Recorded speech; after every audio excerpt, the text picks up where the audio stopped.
Да се земат толкави кредити, а при тоа да се блокира европскиот пат на земјава е некоректно. Вака лидерот на СДСМ Венко Филипче коментира рамката за заем со Обединетото кралство вредна 6 милиарди евра. Тој вели дека неговата партија ќе го поддржи договорот за стратешко партнерство со Велика Британија, но побара јавноста да добие повеќе информации за условите на договорот за заем, посочувајќи дека е неопходно владата да излезе со детали за каматните стапки, рокот на отплата и другите параметри кои ќе влијаат врз економијата и идните генерации. Првиот договор за стратешка соработка апсолутно го поддржуваме, но ваков начин на заем за вакви проекти дефинитивно ја белешат оваа влада како антиевропска. Да се земаат толкави кредити, при тоа да се блокира европскиот пат, е некоректно и непатриотски.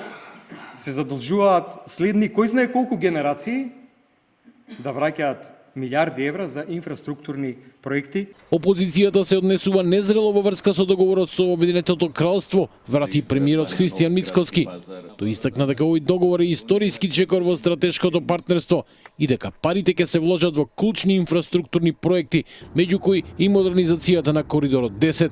Тие ималкумина кои што ги поддржуваат играат на картата на кратко помнење на граѓаните и нормално нихилистичка политика. Се што прави ова влада не чини. Па не може се што прави ова влада да не чини. Може да сигурно има некакви добри работи кои што ние правиме.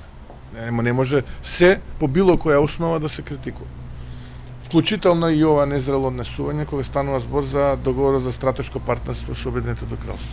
Во меѓувреме, владата почна да ги открива деталите за тоа како ќе се трошат овие пари. За 5 години земјава треба да добие брза пруга кон Грција, реконструкција на постоечката со брзини од 160 км на час за патничкиот и 120 за товарниот сообраќај, воз од Скопје до аеродром и реновирање на железничката станица во главниот град, најави директорот на МЖ инфраструктура Синише Ивановски. Еден од главните двигатели на економијата во Македонија може да биде токму товарниот железнички сообраќај. А втората информација е дека грчките пристаништа во Солун, во Атина, во Александрополос и во Кавала бележат континуиран пораст на нивниот товарен сообраќај, што нам и тоа како не оди во полза.